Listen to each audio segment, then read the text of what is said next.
Mesa 2: Cultura e Ação de Inclusão. Mediadora: Isabel Portela. Convidadas: Maria Vlachou e Camila Oliveira. Intérpretes de língua gestual: Vinícius Scheffer, Cláudia Ferreira, Márcio Antunes e Sofia Soares. Boa tarde, meu nome é Isabel Portela e eu estou aqui nessa segunda mesa do seminário Demonstra. O projeto Demonstra, uma plataforma virtual de investigação artística, tem como propósito mapear, estimular e difundir a produção artística de pessoas com deficiência no âmbito das artes visuais. Hoje eu trouxe duas convidadas, a Maria Vlachou e a Camila Oliveira. Vou apresentá-las aqui. Agradecemos em especial os apoiadores da DG Arte, da República Portuguesa e da Near Foundation, que acreditaram e financiaram esse nosso projeto. Eu sou Isabel Portela, uma pessoa com deficiência, com nanismo, estou com uma blusa verde e ao fundo uma parede azul com almofadas coloridas nos tons de laranja e azul marinho. Vou apresentar aqui o currículo da nossa convidada Camila Oliveira, que é mestra em Estudos Contemporâneos das Artes nas linhas de pesquisa e estudo das artes em contextos sociais com a pesquisa Como Começa um Museu, um estudo sobre os reflexos de interação entre museu e público, pela Universidade Federal Fluminense, PPGCA, UF, em 2020. Especialista em arte e filosofia pela Pontifícia Universidade Católica, PUC-Rio, em 2018. E bacharela em artes visuais pela Universidade Federal do Rio de Janeiro, EBA-UFRJ, em 2015. Desde 2012, desenvolve curadoria, pesquisa, ações educativas e projetos de arte, ciência, educação e acessibilidade em espaços culturais. Desde 2018, é coordenadora do Programa de Educação do Museu do Amanhã, com liderança em projetos de formação, educação ambiental, acessibilidade, mediação e educação museal. De 2020, primeiro semestre, a 2021, no primeiro semestre, foi docente na Faculdade Integradas Maria Tereza, em Niterói, nos cursos de Pedagogia e Psicologia. Atuou em Gestão Educativa do CCBB Rio, 2015-18, e no CCBB de Brasília, em 2018, bem como coordenação das artes visuais dos programas educativos do CCBB Rio e São Paulo, em 2016. Apresento também o currículo de Maria Vlachou, consultora em gestão e comunicação cultural, diretora executiva do Acesso Cultura, gestora do grupo de Facebook Textos em Museus e cogestora do blog Museums and Migrations.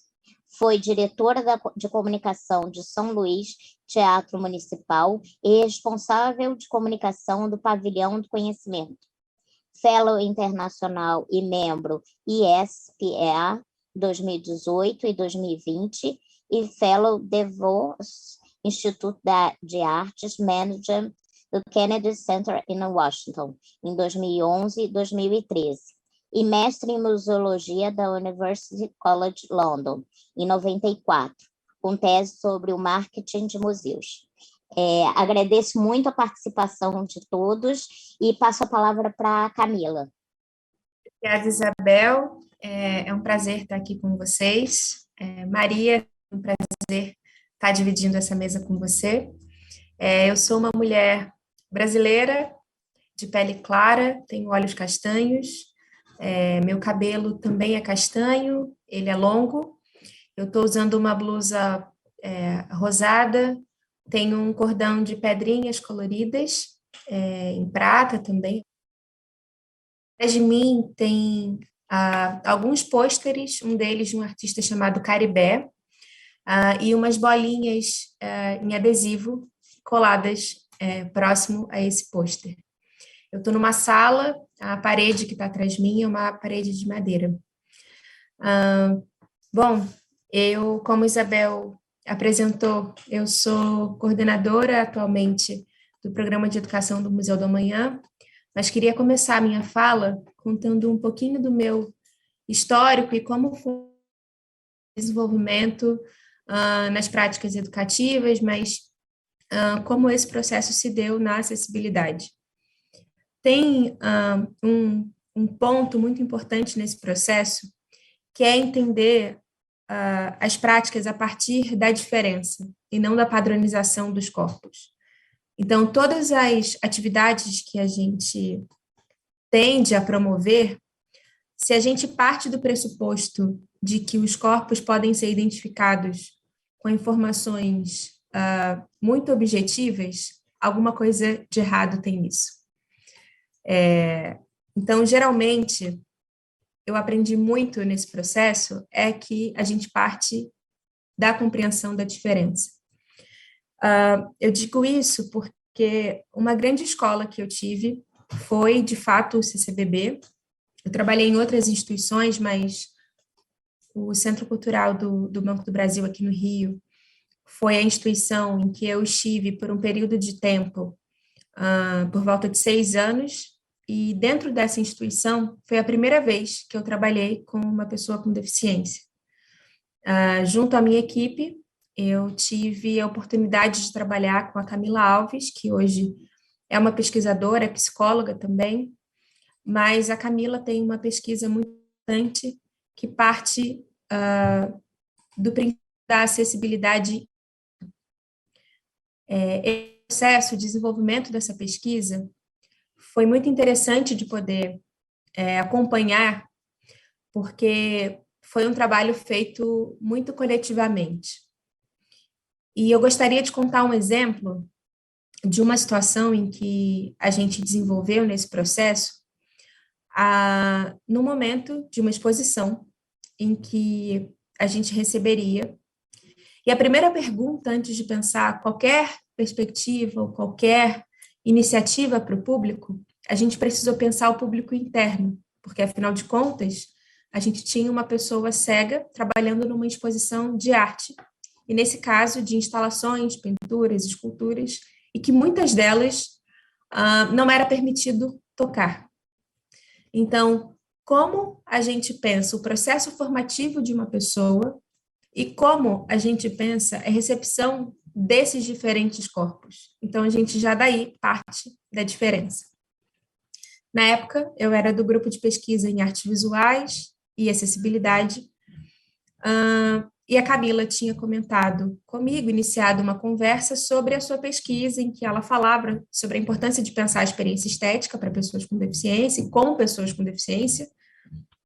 Então, é saber que existe uma diferença do para e do com, né? Diferente eu propor algo, esperando que a pessoa com deficiência está nesse lugar passivo, mas, ao mesmo tempo, quando eu penso que ela também pode ser proponente, que ela também pode de criação e desse processo de construção.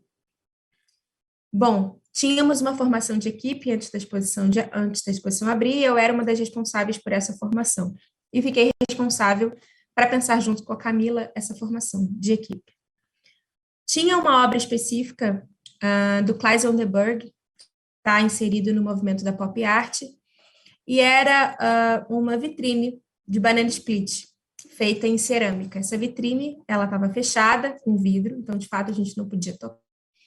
Mas a sensação visual que eu tinha quando chegava na exposição, né, era desejo de comer, era uma dúvida se aquilo era de verdade ou não era. É claro que no espaço museal a gente sabe que muitas coisas podem ser possíveis, mas nesse caso era uma obra, então eu sabia que não era de verdade, mas a sensação que eu tinha era que era. E não adiantava, não era sobre eu fazer uma audiodescrição, não era sobre a Camila tocar naquele, a gente é xará, né? Mas não era sobre a Camila tocar naquele objeto, mas sim sobre pensar algo além da informação, algo que ela também pudesse ter experiência de vivenciar aquela obra de alguma forma. E, para além da Camila, né, junto dessa pesquisa, a gente aprendeu muito com uma outra pessoa, que é um filósofo da educação, que é o Jorge La Rosa, da Espanha, E o Jorge de la Rosa fala uma coisa que é muito importante, que é a informação, ela não dá conta desse processo de experiência, porque a experiência é aquilo que nos passa, que nos toca, aquilo que nos atravessa. E a informação, muitas vezes, ela vai embora, simplesmente porque ela não gerou nenhum contato, nenhum afeto, né? Então, como pensar uma habilidade estética? Como pensar uma acessibilidade para além da informação? A gente sabe que hoje existem diversas legislações brasileiras que falam sobre esse princípio de direito do acesso, mas a gente ainda é limitado a uma série de acessibilidades que dizem respeito à acessibilidade física, arquitetônica, comunicação atitudinal, metodológica, mas essa acessibilidade da estética, ela se dá na arte. Então, como foi esse processo? A Camila, ela, aqui no Brasil, a gente tem um doce que é muito comum, que é a maçã do amor. Então, eu fui para casa nesse dia pensando como eu faria esse processo de alguma forma, que experiência poderia estar nesse processo. E aí eu lembrei que maçã do amor poderia ser uma associação interessante, porque ela visualmente, ela tem uma estética da forma como a gente come aqui, que é um palitinho, uma maçã, ela é caramelizada, ela tem um celofane, um laço, ela tem uma estética diferente, né? Não é só comer uma maçã. Então, eu comprei uma maçã de mentira, de isopor, que visualmente ela parece uma maçã, mas o peso é isopor. Então, eu fui para casa, comprei umas 5, fui caramelizando, deu errado várias vezes, porque ela derretia, até que cheguei no ponto de caramelo ideal, e a maçã ficou ótima, perfeita, e parecia de verdade. Embalei ela bonita, botei o palitinho, o laço, e no dia seguinte levei para Camila. E quando eu cheguei e falei, a gente vai começar a sua formação. Então, isso aqui é para você. Entreguei a maçã para ela, ela ficou, como assim? Não tem slide, descrição, não tem texto. Eu falei, não vai ter. Esse é o início da nossa formação. O que você acha? Ela pegou, achou estranho. Ela falou, é amor? E começou a ter a dúvida, que foi a dúvida que eu senti, muito similar, lógico, quando eu acessei essa obra de arte do Klaus Lindbergh. É de verdade? Não é de verdade? É um tempo que estava também em jogo ali naquela obra e que a Camila pôde experimentar tocando nesse objeto. E aí eu disse, olha, eu não sei, eu acho que você vai ter que abrir para descobrir. E ela foi achando aquilo estranho, ela sentiu o cheiro, ela falou, mas tem cheiro de maçã do amor, formato, mas não tem peso. Eu falei, tá estranho, mas assim, experimenta. E aí ela abriu, tirou o laço, e o caramelo grudou no plástico, né? Foi toda a mise-en-scène de comer uma maçã do amor. Ela tirou o plástico, ficou na dúvida se encostava a boca e me perguntou de novo, posso comer?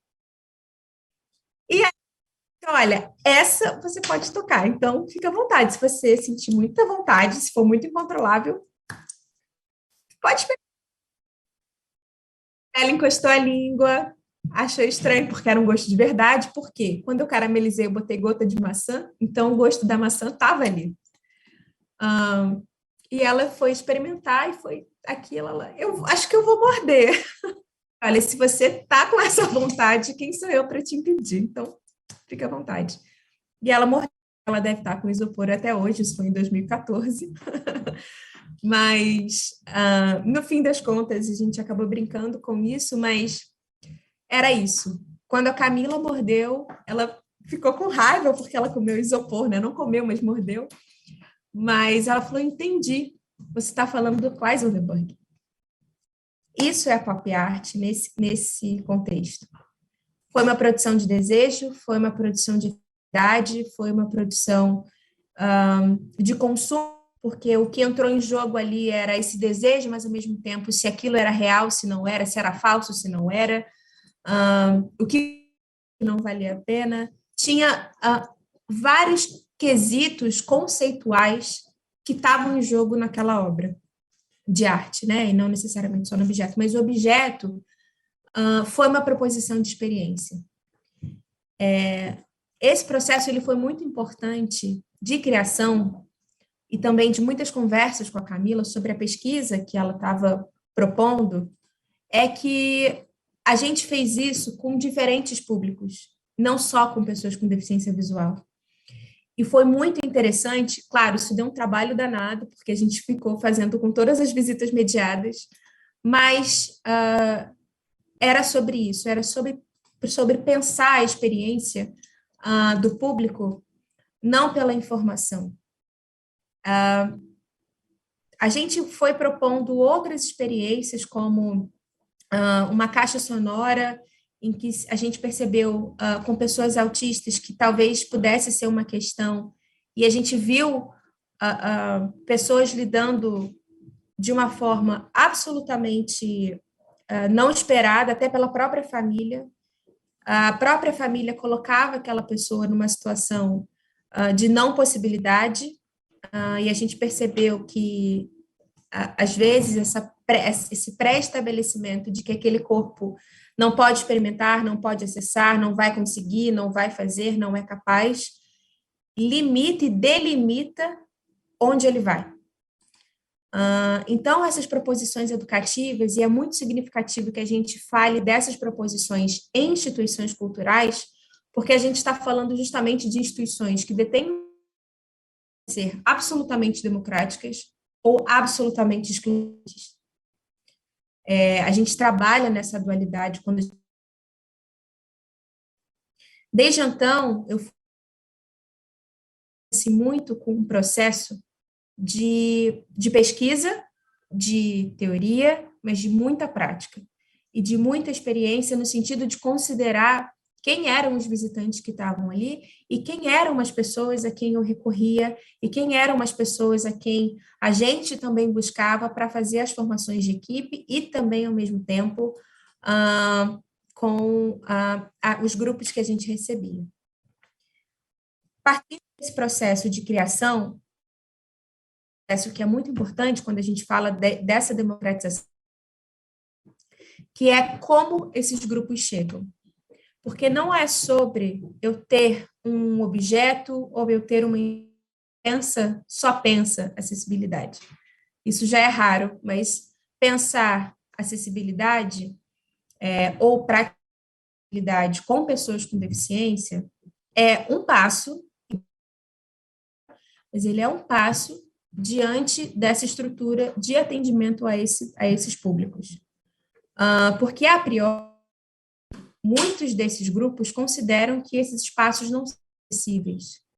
Então, o que é o museu se ele não é oferecido de maneira diversa para os públicos?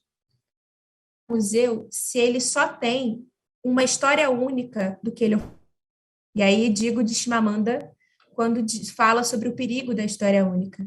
Se os museus são definidos por apenas uma narrativa, e aí quando a gente fala de exposições, claro, um recorte curatorial, um recorte narrativo, mas se eu não extrapolo esse processo curatorial, e aí a gente também pode citar curadoria educativa, no processo de recepção desses públicos e de envolvimento desses públicos, e aí é um termo cunhado pela Miriam Celeste, que também é uma pesquisadora super importante aqui no Brasil, de São Paulo, e ela fala sobre esse processo criativo que é absolutamente importante para a criação de outras narrativas e de outras possibilidades de relação com esses grupos. Então, quando o museu parte desse princípio que é possível se ter outras curadorias que dialogam com o que está sendo exposto, ou que, enfim, com a proposição dessa curadoria-chefe, eu preciso fazer com que esses públicos saibam disso. Porque não adianta que eu só ofereça. Porque se eu parto desse princípio da história única e sei que culturalmente e socialmente a gente dissemina essa narrativa única, esse acesso único, esses grupos não sabem que eles podem estar aqui de outras formas. E eu pude acompanhar aqui nas instituições do Rio de Janeiro, o processo de entrada de pessoas autistas nessas instituições. E era muito interessante acompanhar que a legislação que considera o autismo enquanto deficiência, e aí muito também por uma garantia de direitos, se deu em 2013. Então, relativamente recente, a gente acompanhou muitos grupos que começaram a ir a esses espaços, mas que não se sentiam confortáveis de estarem nesses espaços por constrangimento, por culpa, por julgamento, simplesmente porque a instituição não estava preparada para receber esse público lá. Então, seja por um não preparo da equipe de segurança, um não preparo da equipe de recepção, mas eu digo principalmente um não preparo das equipes que atendem os públicos especificamente. Então, esse processo é um processo de construção, é um processo que a gente sabe que ele ainda se estende, vai se estender, e espero que se estenda sempre o processo de aprendizagem desse processo. Então, o que é muito importante a gente considerar é que, claro, existe essa preocupação institucional, existe uma luta por direitos no sentido legal de construção de leis e de processos educativos que podem acontecer nessas instituições, mas a gente fala aqui principalmente de uma associação de política pública com o que as instituições estão propondo nesses espaços e a que critérios estão sendo mapeados e até utilizados para que as pessoas possam, de fato, pensar esses processos de inclusão e acessibilidade. Porque quando a gente fala de inclusão, eu ainda falo de um processo que é excludente. Porque se eu preciso incluir, eu parto do pressuposto que aquilo exclui. E quando eu falo de acessibilidade, eu falo, a princípio, de um espaço que foi pensado desde a sua concepção no acesso democrático. Então, não é possível a gente pensar acessibilidade ou práticas educativas que partam desse princípio, ou práticas artísticas que partam desse princípio, sem considerar as pessoas que estão nessa relação. E aí a gente volta com o lema, né, do modelo social da deficiência, que é nada sobre nós sem nós. Inclusive, o segundo modelo, quando fala dos acompanhantes, dos responsáveis, que também, em alguns casos, né, de pessoas com deficiência, estão ali em conjunto com essas pessoas, tem um grupo de pesquisa na UF que fala sobre pessoas em situação de deficiência, né, que são pessoas que não necessariamente têm uma deficiência, mas são mães, são pais, são irmãos de pessoas com deficiência, então, de alguma forma, elas vivenciam em partilha daquele processo de exclusão, né? Então, é muito importante a gente considerar a presença dessas pessoas na construção dessas proposições. Então, hoje, e aí, para finalizar a minha fala, eu trabalho nesses espaços há relativamente pouco tempo, há 10 anos. 10 anos, não faço num cargo de liderança, eu venho construindo em outros espaços cargos de liderança, e desde o momento em que eu pude escolher, é muito importante que na minha equipe haja essa diversidade. Eu não penso só o fato de eu entender que outros públicos são importantes para o museu, mas eu preciso entender e fazer com que essa instituição compreenda, independente da instituição que seja, que esses corpos são corpos que trabalham, que produzem e que são corpos que não estão ali só para receber o que há dentro dessa instituição. Porque se eu parto do princípio que esse espaço, que os museus são espaços de relação, de conhecimento, de convivência, eu preciso entender que essa equipe tem que ser diversa, porque o público só vai ser acessado se o público interno representar de alguma forma quem chega até aqui. Então, fechando a minha fala, hoje eu não faço nada sozinha. E tudo que a gente se propõe a fazer, mesmo que seja não só internamente nessa instituição, mas buscar outras instituições que também pretendem ou que também estão conectadas nesse processo de pensar acessibilidade, também uma possibilidade de ampliação da acessibilidade estética, já é um passo que me deixa muito contemplada, né? Então, pensar esse processo em parceria, em conjunto, em coletividade, se torna muito relevante no acesso de pessoas com deficiência e de pessoas como um todo, né? Então, queria fechar minha fala com esse pensamento. Camila, obrigada. Vou passar a fala agora para a Maria, e aí depois nós voltamos e trocamos mais ideias e tudo. Já pensei em várias coisas aqui em trazer, mas vamos ouvir a Maria e aí a gente troca mais algumas informações. Maria, por favor, a fala está com você. Obrigada, Isabel. Obrigada, Camila. Foi muito bom ouvi-la. Obrigada pelo convite para estar aqui. Sou uma mulher branca, nos seus 50 anos, tenho cabelo curto, claro, olhos verdes e visto uma camisola vermelha com uma camisa branca. E atrás de mim está parte da minha biblioteca e o cartaz de uma exposição sobre a arte bizantina. Sou grega e, portanto, tenho sotaque quando falo português. Falar-vos um pouco do nosso percurso. Quando trabalhei no Pavilhão do Conhecimento em Lisboa, que é um centro de ciência, tive o privilégio de trabalhar com uma pessoa que era responsável por as questões de acessibilidade. Estamos a falar do início dos anos 2000 e, na altura, o Pavilhão do Conhecimento era o único museu em Portugal que tinha alguém a trabalhar especificamente estas questões. Como eu era responsável pela área da comunicação, trabalhamos muito próximo uma com a outra. Em 2003, que foi o Ano Europeu da Pessoa com Deficiência, organizamos uma conferência no Pavilhão do Conhecimento, aí ficámos a conhecer outros colegas. E o resultado dessa conferência, o bom resultado dessa conferência foi um grupo informal de trabalho que se chamou GAM, Grupo para a Acessibilidade nos Museus. Este grupo manteve uma atividade, lá está, informal, nunca nos tornamos numa associação, durante 10 anos.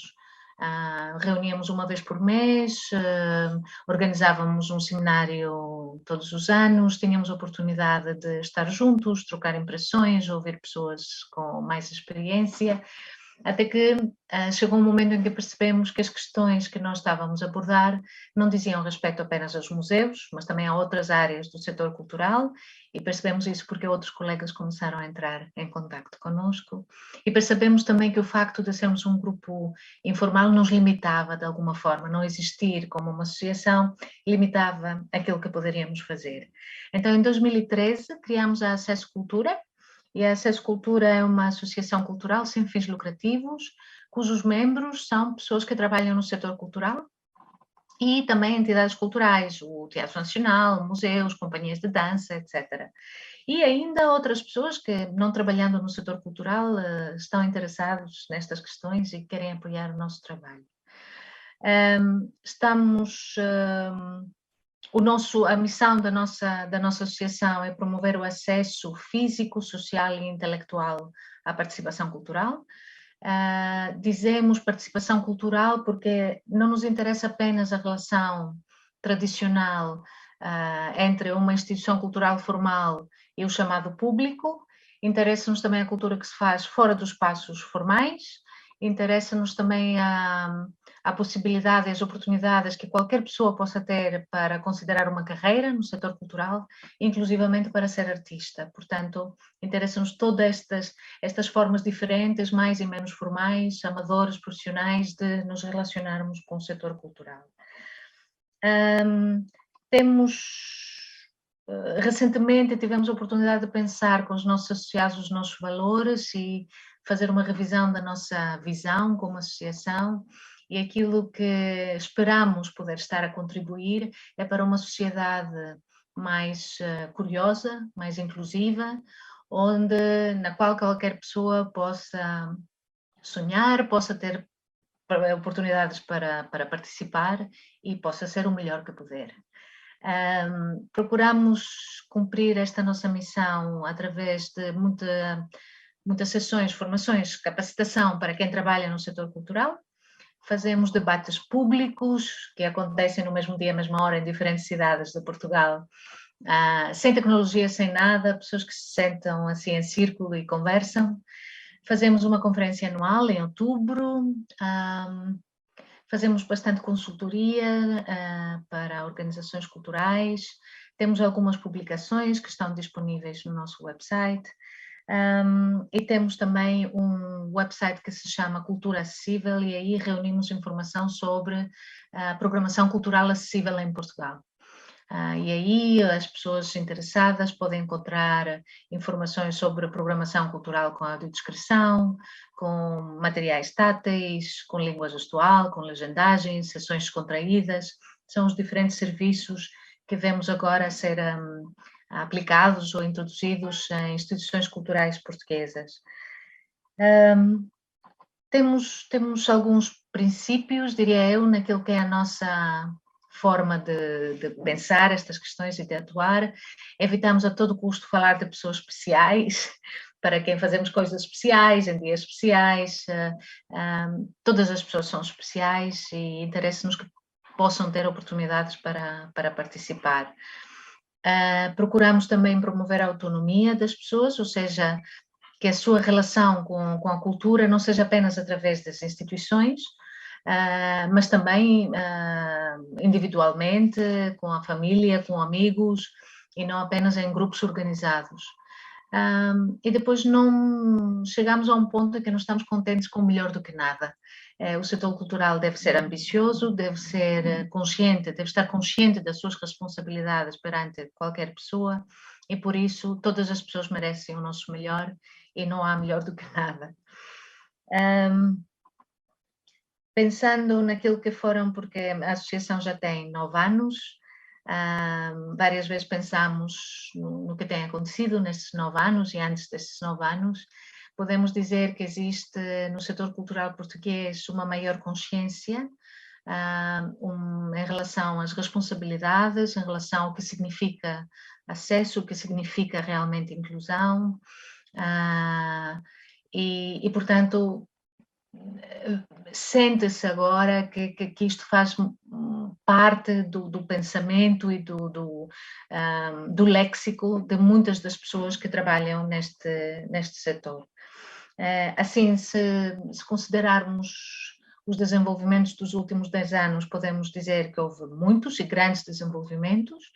Há imensas coisas que não se faziam até há poucos anos. Ao mesmo tempo, se pensarmos em Portugal como um país e toda a oferta cultural e tudo o que se produz, continua a ser muito pouco, não é? E as coisas avançarem de forma muito, muito lenta.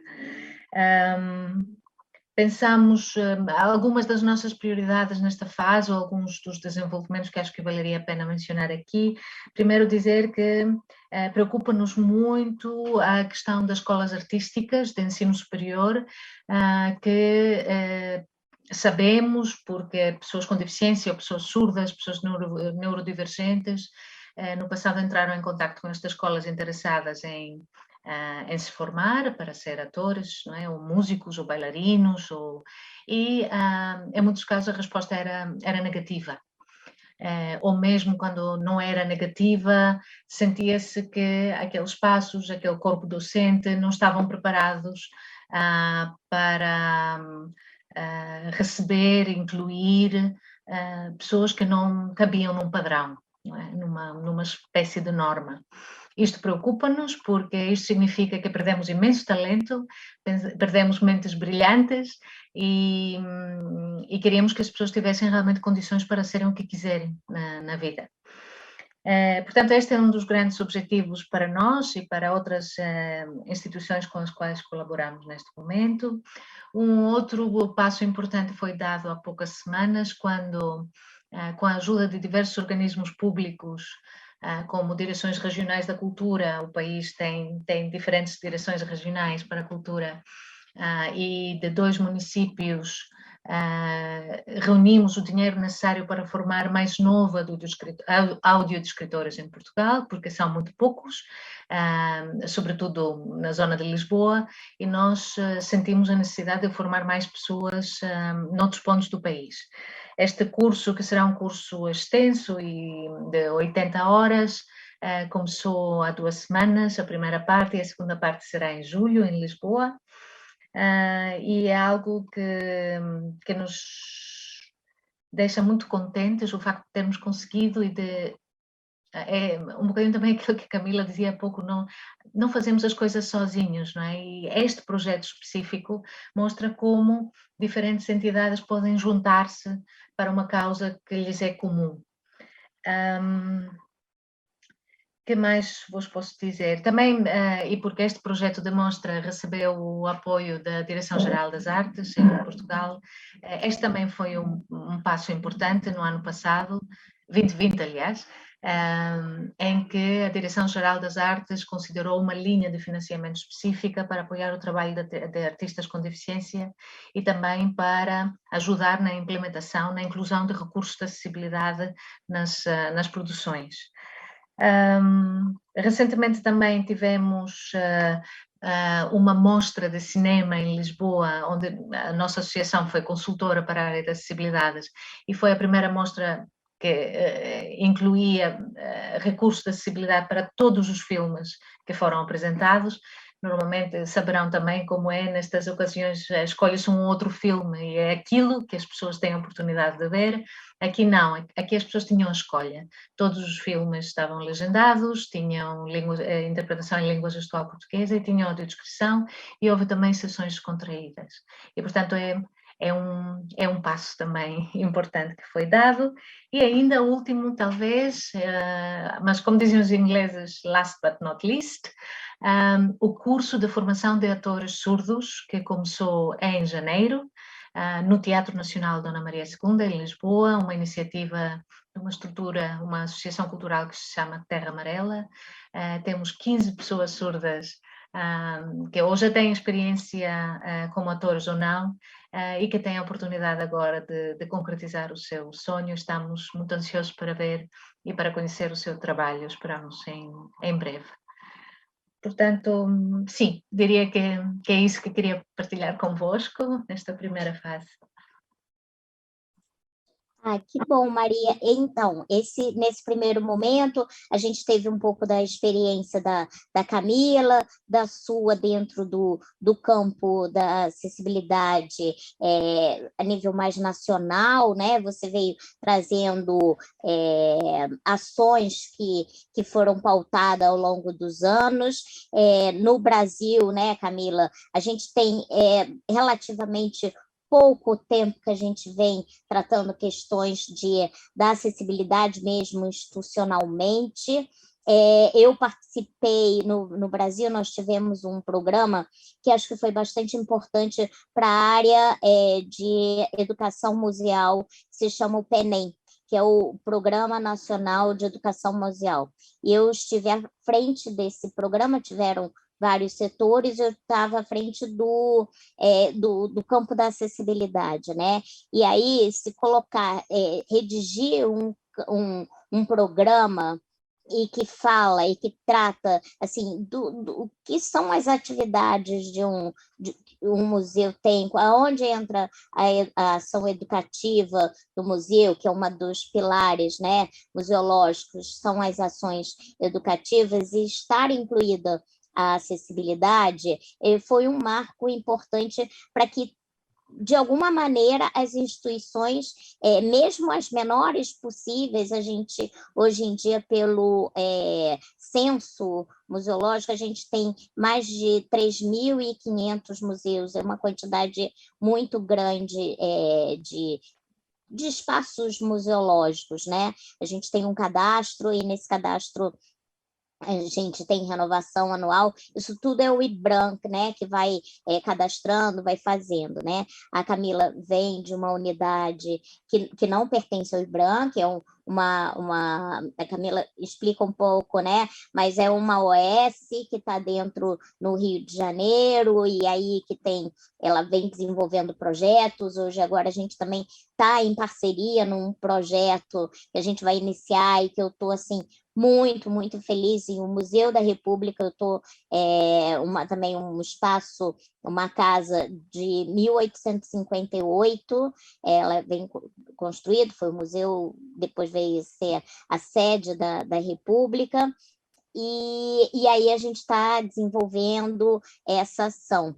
E eu queria, Maria, que você trouxesse, assim, dentro da sua perspectiva, da sua carreira, do que você já vem desenvolvendo, qual você acha que foi, assim, a ação mais importante que você viu, assim, dentro do campo da acessibilidade, da inclusão, o não capacitismo, todos, o que você achou que você sentiu que teve essa comunhão grande entre a exposição e a ação que estava sendo desenvolvida?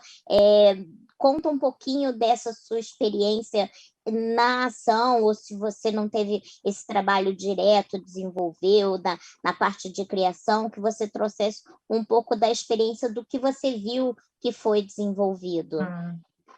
Eu diria, bom, podemos falar de museus e podemos falar de artes performativas. No que diz respeito a Portugal, nos anos 2000 foi muito importante o Museu da Comunidade da Conselhia da Batalha, que é uma cidade, é uma vila, não sei se é vila ou cidade, não quero mas é uma localidade conhecida em Portugal, devido também ao mosteiro, etc. E, portanto, quando aí surge o primeiro museu que parece levar em consideração as necessidades de visitantes, naquele caso, não é? De visitantes muito diversos, foi realmente um grande marco que serviu e continua a servir de exemplo para o mundo dos museus em Portugal.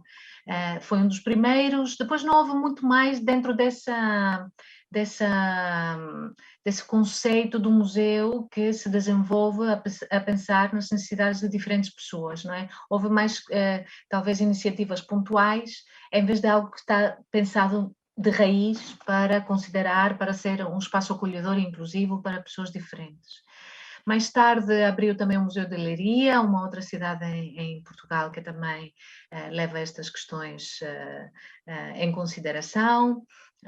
E diria que dentro do mundo dos museus acrescentaria o mais recente projeto, que é a remodelação da Casa Fernando Pessoa, em Lisboa, onde aí sim tivemos um envolvimento mais direto, e nós não nos cansamos de dizer nas formações que damos, etc., o quão importante foi, a partir do momento que a Casa Fernando Pessoa escolheu o arquiteto, escolheu os designers que iam trabalhar a remodelação. Logo na primeira reunião estivemos todos à volta da mesa e a acessibilidade foi assumida como uma causa comum, como objetivo comum.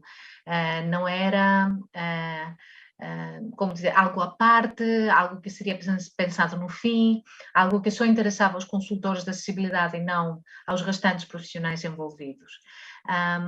E, portanto, dentro do mundo dos museus, acho que estes foram alguns desenvolvimentos muito importantes no contexto português. Pensando nas artes performativas,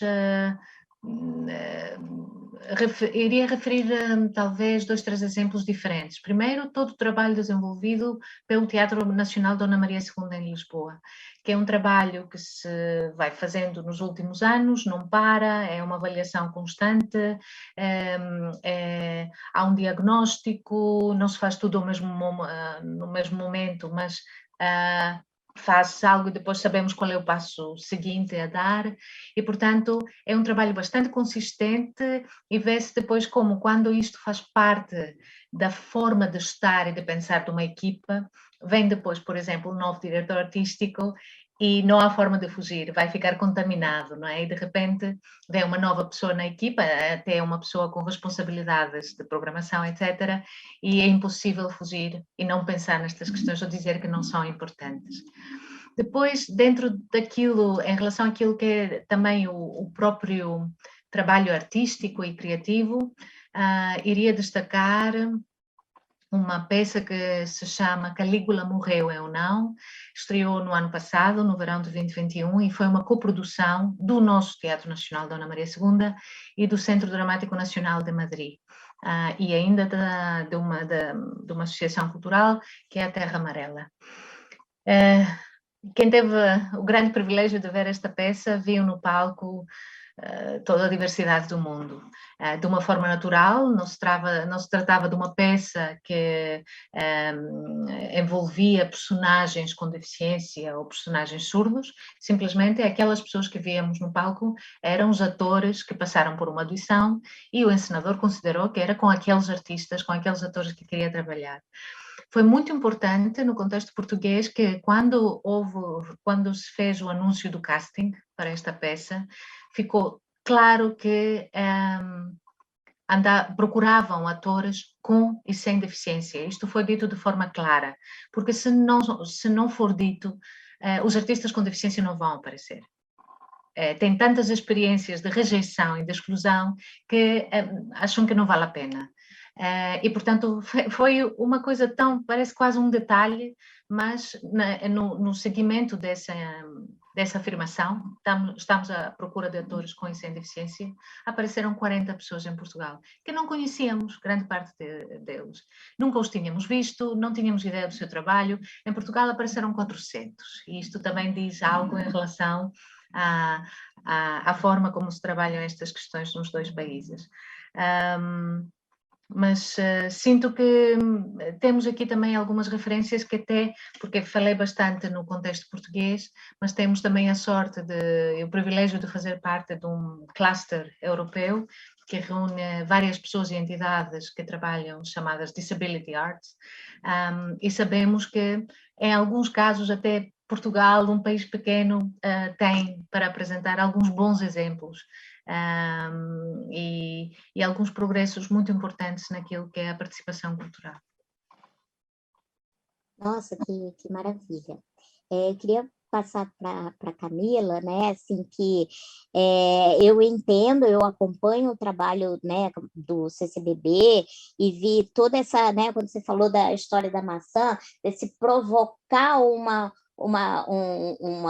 sentido sensorial, né, provocou na outra Camila, na sua xará, essa sensorialidade. Eu vejo como isso é importante, né? É um trabalho muito grande que o CCBB, eu não acompanho, não sei, assim, porque nós tivemos a questão toda da pandemia aqui, as instituições ficaram fechadas durante muito tempo, eu não sei como é que está lá, eu não voltei ao CCBB depois que a gente, teoricamente, ainda está um pouco ainda com restrições aqui, pelo menos no Rio de Janeiro.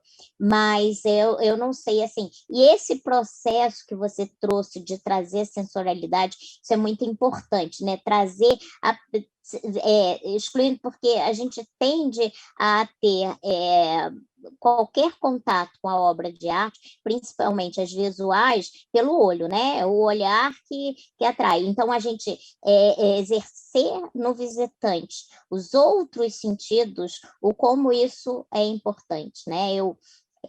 Foi pela Caixa, eu fiz exposição em Brasília e São Paulo, uma exposição Arte para Sentir, que ela era toda tátil, sensorial, puxando todos os outros sentidos para além da sensorialidade, né? Do visual. Então, ela podia ser tocada, experimentada, escutada, provava, porque tinha o trabalho de um grupo de artistas que você podia beber, experimentar a obra.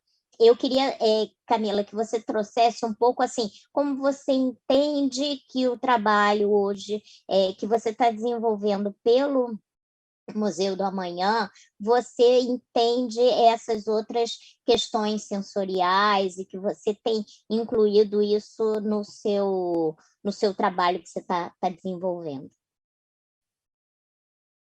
Pela pergunta, Isabel. Antes de te responder, eu queria também agradecer o que Maria trouxe. Achei fundamental, assim, esse processo de formação, que acho que aqui no Brasil a gente também tem questões similares, então foi muito bom te ouvir. Te agradeço pela sua fala.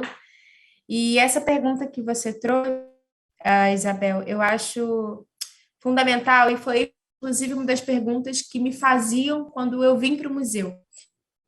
Do amanhã, ele é um museu de ciências, sustentabilidade, né? Então, a primeira pergunta que me faziam é: o que você, uma pessoa formada em artes visuais, filosofia e sociologia, vai fazer no Museu de Ciências? E a minha resposta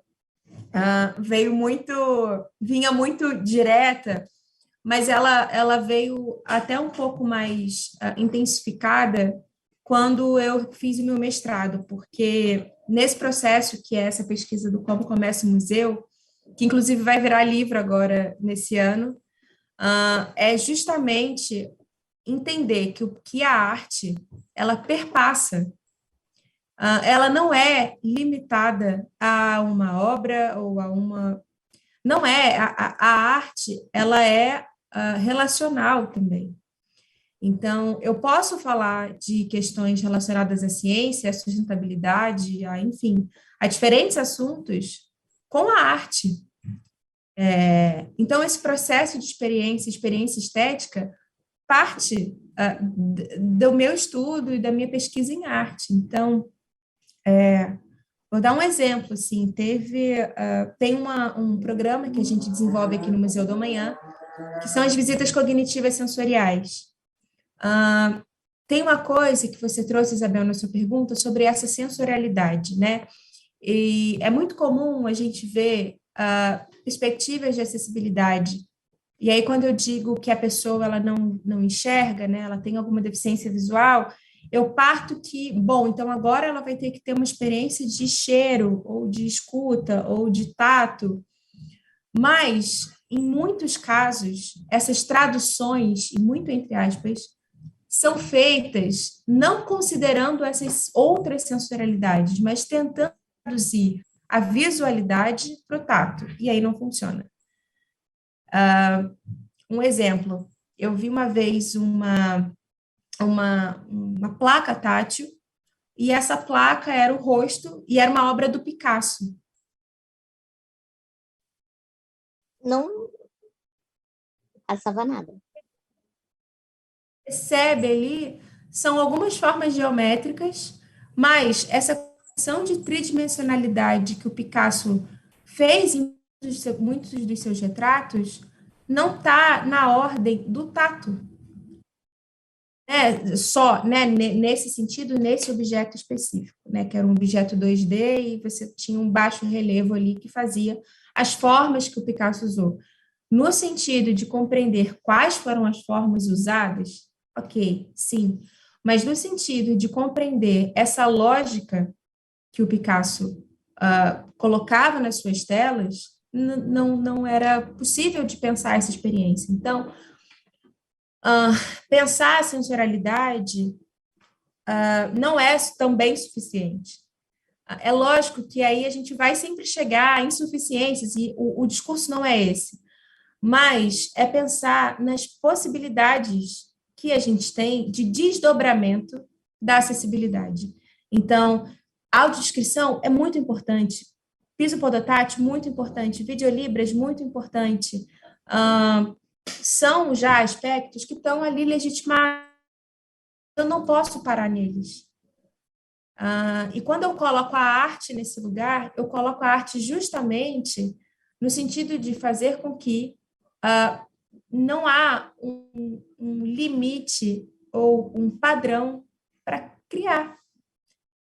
Criar possibilidades de acessibilidade é um processo constante de pesquisa, estudo e relação.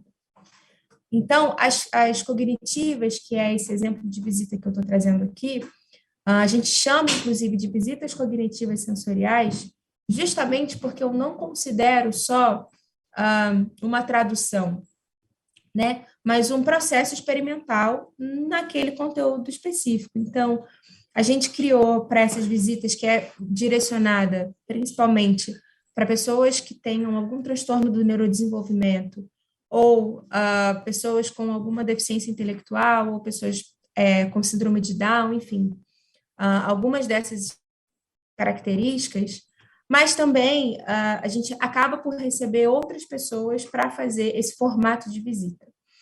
E justamente como eu falei da questão da narrativa, né, dessa narrativa curatorial, quando eu penso na visita cognitiva, um dos exemplos que eu tenho eu já sei que muitas pessoas têm uma desordem sensorial que faz com que esse ambiente não seja confortável para ela estar. Ou não só não confortável, mas excludente na sua percepção. Vou dar um exemplo. O primeiro espaço expositivo que a gente tem na exposição principal é uma redoma em que se passa um vídeo em 360. Esse vídeo é um lugar grande, o chão é escuro, tem alguns bancos de madeira e um espaço à frente, ou para as pessoas sentarem ou deitarem, enfim. E aí o primeiro ponto é a antecipação desse espaço. Eu preciso antecipar a esse visitante que vem, antes dele chegar aqui, quais espaços expositivos que existem. Então, eu começo a visita no processo de inscrição. Quando eu digo para ela que vai ter fechado, escuro, um espaço mais aberto, com muitas luzes, um espaço que tem determinado objeto, eu já faço com que essa pessoa tenha acesso ao que ela vai ver, porque a antecipação nesses casos é muito importante, com foto desses espaços.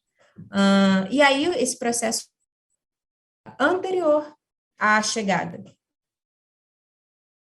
Meu rosto, ele conhece os passos positivos, começa a fazer com que esse desconforto ou esse desarranjo que pode se dar sensorial um pouco mais de contorno. E aí, é um exemplo, mas é um exemplo mais...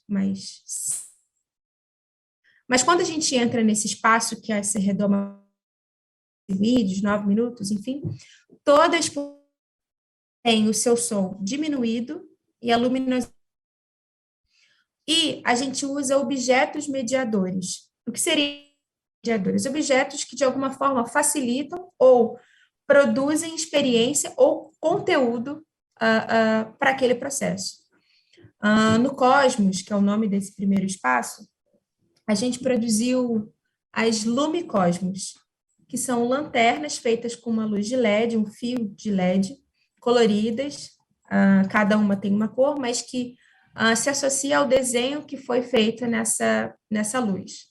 A gente tem lanternas que são em formatos de sol, de planetas, de lua, de foguete, justamente para associar a temática que está sendo ali colocada, que é a existência e o surgimento do planeta.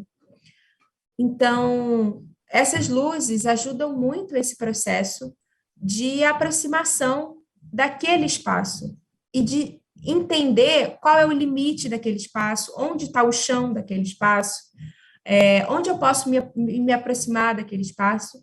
E, para além disso, a gente usa umas pads, que são como se fossem almofadas de diferentes densidades e texturas, para ajudar no contorno corporal dessa pessoa, caso ela tenha alguma sensibilidade ou hipossensibilidade. Então, elas podem apoiar tanto na coxa, né? Às vezes, isso pode ser usado em recurso terapêutico, mas ali é um processo de vídeo, tem um tempo específico, ela pode se sentir mais confortável com esse peso no colo, né? Então, faz com que ela se sinta mais adensada em si.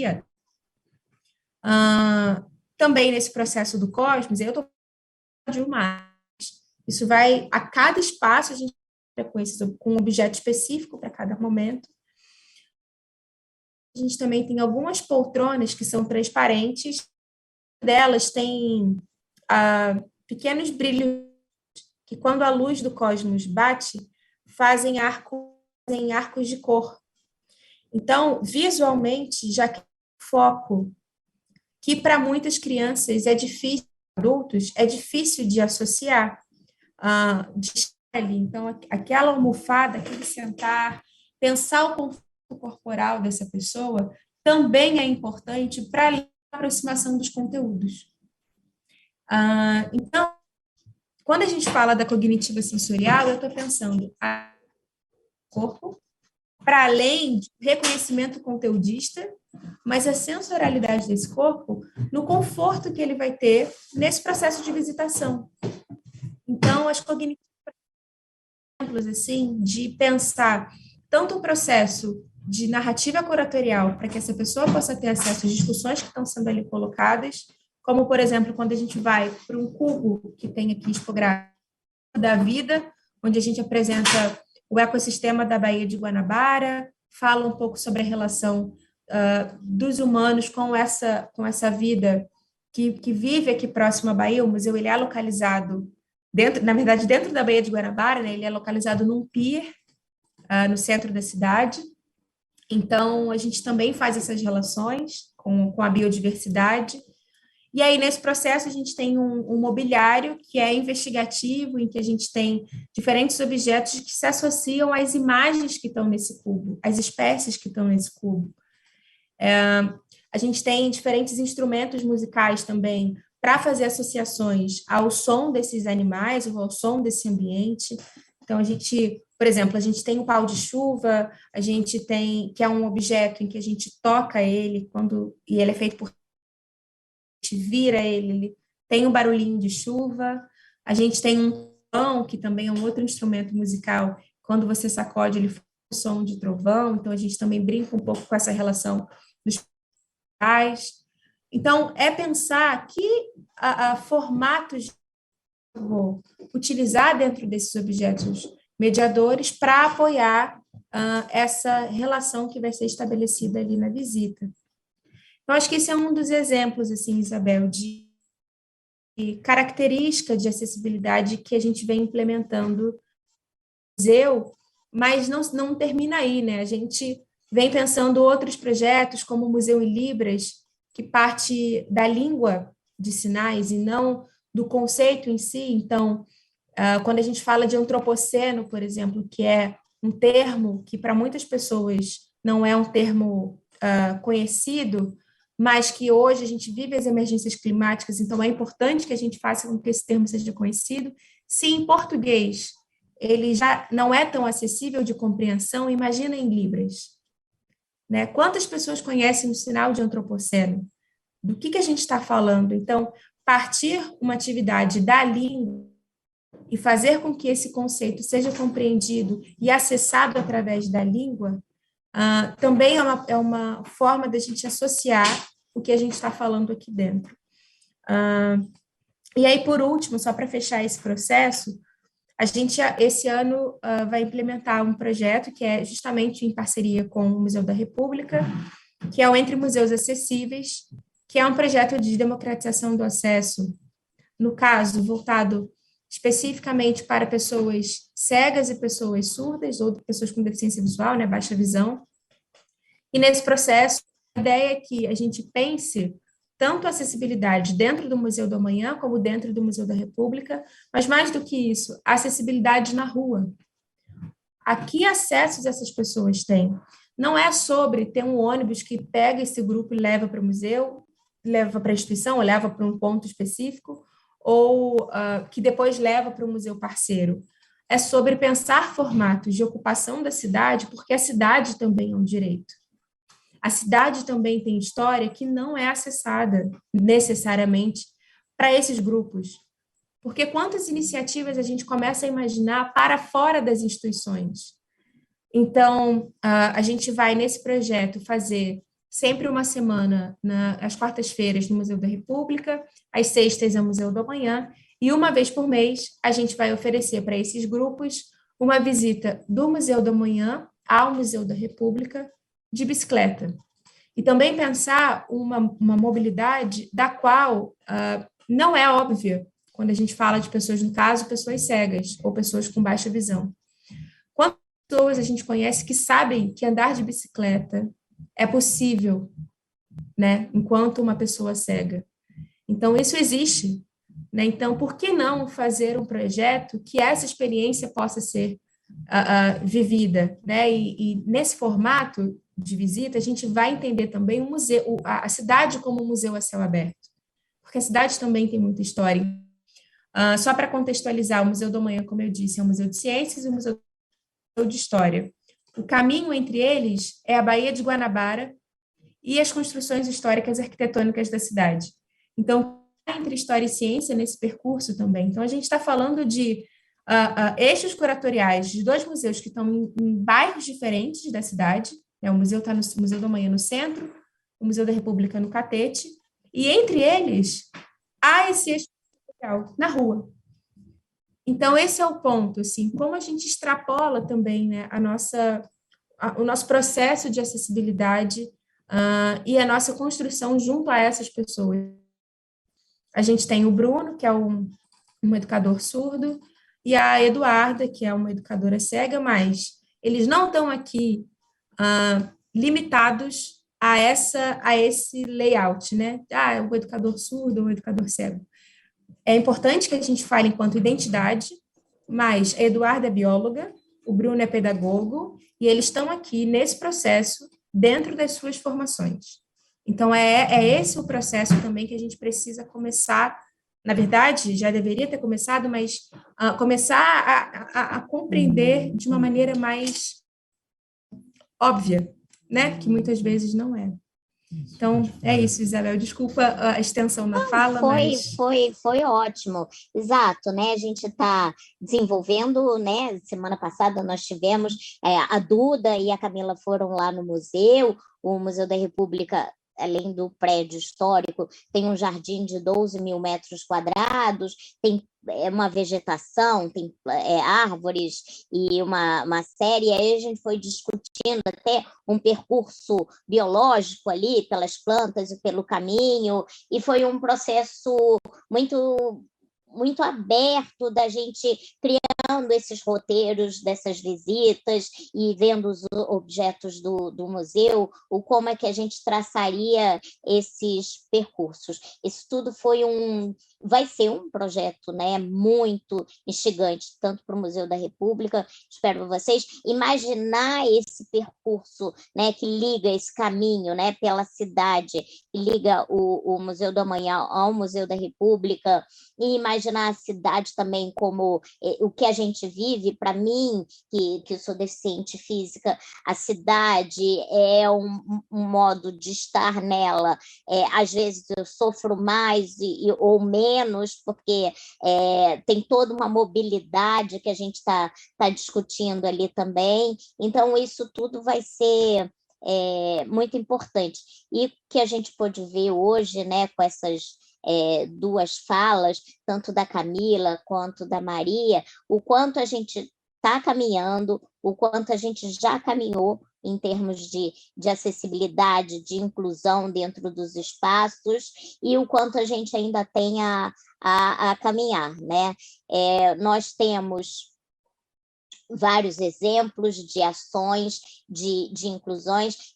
Fazer parte desse projeto demonstra toda essa ideia inicial do Daniel, e ter me chamado, o lado de curadora, está desenvolvendo com esses artistas, porque a gente, foi o início até da fala da Camila, tem fazer ações com ou para. E aqui no projeto demonstra, eu estou com, né? Então, elaborar junto com os artistas, pensar o projeto deles, o corpo, esse corpo não normativo, o como, e trabalhos de arte super potentes.